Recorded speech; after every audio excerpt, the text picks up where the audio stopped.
Hello to all traders and welcome back to another market review brought to you by Orbex. So it's all about the non-farm payroll and the unemployment data later on in the American session. A bit of a subdued week, you could say this week. Not really too many goings and comings in the world of big volatility that we've seen in the last few weeks, especially with Donald Trump's trade war that's been ongoing. It's quieting down a little bit at the moment, but we're just waiting for the next big signal where we're going to get that from. But the dollar at the moment, just looking on the dollar index, or the Dixie as it is also known as, and we're just flirting with this $100 area, trying to get back above it to gain some more momentum to the upside. It's not really happening at the moment, but the NFP could push that figure higher, especially if we do get a good reading from the non-farm payrolls. It's been quite beneficial for the American economy, especially the Fed, over the last couple of readings. Decent job numbers coming in, but obviously the trade war and the tariffs are really starting to play a big figure in the fundamental outlook.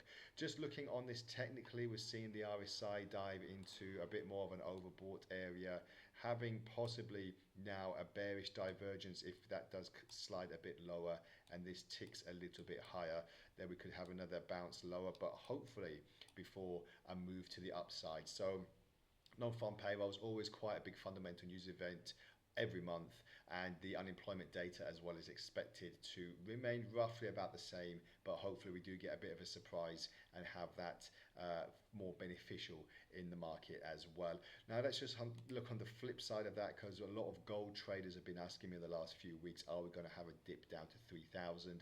Are we going to have more of a progressive sell-off?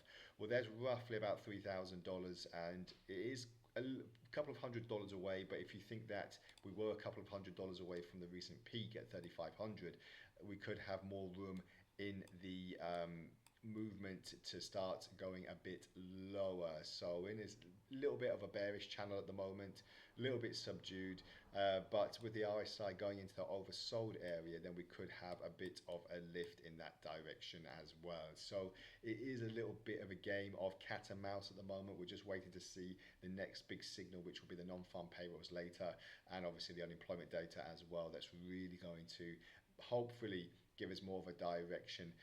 Eurozone inflation data as well today, so that could give the euro dollar a bit of a lift even further, so a bit of a decline even further, especially if the jobs reports are favorable for the American economy. But let me know what you think. Do you think there's going to be a progressive gold movement in the future, or are we going to just slide back down to 3,000 as it's looking at the moment? It could be more of a suggestive bounce lower. But let me know what you think, and obviously which way is the dollar going to turn?